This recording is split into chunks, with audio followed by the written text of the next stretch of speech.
हरे कृष्ण राधे राधे बंधुरा आज बछरेर प्रथम एकादशी पुत्रदा एकादशी आपनारा सकलेई रात्रे घुमानोर आगे एकटी बार हलो ए व्रत कथाटी अवश्यई श्रवण करुन। महाराज युधिष्ठिर बोलेन, हे कृष्ण, पौष मासेर शुक्लपक्षेर एकादशीर नाम की, विधि बा की, कोन देवता ओई दिने पूजित हन एवं आपनी कार प्रति सन्तुष्ट हये এই ব্রত ফল প্রদান করেছিলেন, কৃপা করে আমাকে সবিস্তারে তা বলুন। শ্রীকৃষ্ণ বললেন, হে মহারাজ, এই একাদশী পুত্রদ নামে প্রসিদ্ধ। সর্বপাপ বিনাশিনী ও কামদা এই একাদশীর অধিষ্ঠাত্রী দেবতা হলেন সিদ্ধিদাতা নারায়ণ। ত্রিলোকে এর মতো শ্রেষ্ঠ ব্রত আর নেই।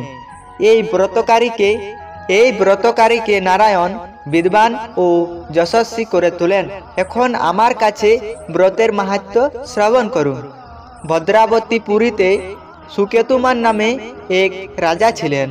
तार रानीर नाम छिलो शैब्या। राजदम्पति बेश सुखे दिन यापन करछिलेन। वंशरक्षार जन्य बहुदिन धरे कर्मधर्मेर अनुष्ठान करेও যখন पुत्र लाभ हलो ना, तखन राजा दुश्चिंताय कातर हये पड़लेन। তাই সকল ঐশ্বর্যবান হয়েও পুত্রহীন রাজার মনে কোনো সুখ ছিল না। তিনি ভাবতেন, পুত্রহীনের জন্ম বৃথা ও গৃহশূন্য। পিতৃদেব মনুষ্যলোকের কাছে যে ঋণ শাস্ত্রে উল্লেখ আছে তা পুত্র বিনা পরিশোধ হয় না। পুত্রবাঞ্জনের এই জগতে যশ লাভ ও উত্তম গতি লাভ হয় এবং তাদের আয়ু, আরোগ্য, সম্পত্তি প্রভৃতি বিদ্যমান থাকে। नाना दुश्चिंताग्रस्त राजा आत्महत्या करबेन बोले स्थिर करलेन, किन्तु परे विचार करे देखलेन आत्महत्या महापाप। एर फले केवल देहेर विनाश मात्र होबे, किन्तु आमार पुत्रहीनता तो दूर होबे ना। तारपर एकदिन राजा निबिड़ बने गमन करलेन। वन भ्रमण करते करते द्विप्रहर अतिक्रांत हले राजा क्षुधा तृष्णाय अत्यंत कातर हलेन। एदिक ओदिक जलादिर अनुसंधान करते लागलेन। तिनी चक्रबाक, राजहंस एवं नाना रकम माछे परिपूर्ण एकटी मनोरम सरोवर देखते पेलेन। सरोवरेर काछे मुनिदेर एकटी आश्रम छिलो। तिनी सेखाने उपस्थित हलेन।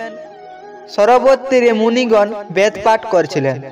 मुनिबिंदे श्रीचरणे तिनी दंडवत प्रणाम करिलेन। मुनिगण राजाके बोललेन, हे महाराज, আমরা আপনার প্রতি প্রসন্ন হয়েছি। আপনার কি প্রার্থনা তা আমাদের অবশ্যই বলুন। রাজা বললেন, আপনারা কে এবং কি জন্যই বা এখানে সমাবেত হয়েছেন? মুনিগণ বললেন, হে মহারাজ, আমরা বিশ্বদেব নামে প্রসিদ্ধ এই সরোবরে স্নান করতে এসেছি। আজ থেকে 5 দিন পরেই মাঘ মাস আরম্ভ হবে। আজ পুত্রদা একাদশী তিথি। পুত্র দান করে বলেই এই একাদশীর নাম পুত্রদা। তাদের কথা শুনে রাজা বললেন, হে মুনিবৃন্দ, আমি অপুত্রক, তাই পুত্র কামনায় অধীর হয়ে পড়েছি। এখন আপনাদের দেখে আমার হৃদয়ে আশার সঞ্চার হয়েছে। এই দুর্ভাগা পুত্রহীনের প্রতি অনুগ্রহ করে একটি পুত্র প্রদান করুন। তখন মুনিগণ বললেন, হে মহারাজ, আজ সেই পুত্র একাদশী তিথি, তাই এখনই আপনি এই ব্রত পালন করুন। ভগবান শ্রী কেশবের অনুগ্রহে অবশ্যই আপনার পুত্র লাভ হবে। মুনিদেব কথা শোনার পর যথাবিধানে রাজা কেবল ফলমূলাদি আহার করে সে ব্রত অনুষ্ঠান করলেন। দ্বাদশী দিনে উপযুক্ত সময়ে শস্যাদি সহযোগে পালন করলেন। মুনিদেব প্রণাম নিবেদন করে নিজ গৃহে ফিরে এলেন। ব্রত প্রভাবে রাজার যথাসময়ে একটি তেজস্বী পুত্র লাভ হলো। হে মহারাজ, এই ব্রত সকলেরই পালন করা কর্তব্য। মানব কল্যাণ কামনায় আপনার কাছে আমি এই ব্রত কথা বর্ণনা করলাম। নিষ্ঠা সহকারে যারা এই পুত্র একাদশী ব্রত পালন করবে তারা পুত নামক নরক থেকে পরিত্রাণ লাভ করবে। আর এই ব্রত কথা শ্রবণ ও কীর্তনে অগ্নিষ্টম যজ্ঞের ফল পাওয়া যায়। ব্রহ্মাণ্ড পুরাণে এই ব্রতের মাহাত্ম্য বর্ণনা করা হয়েছে।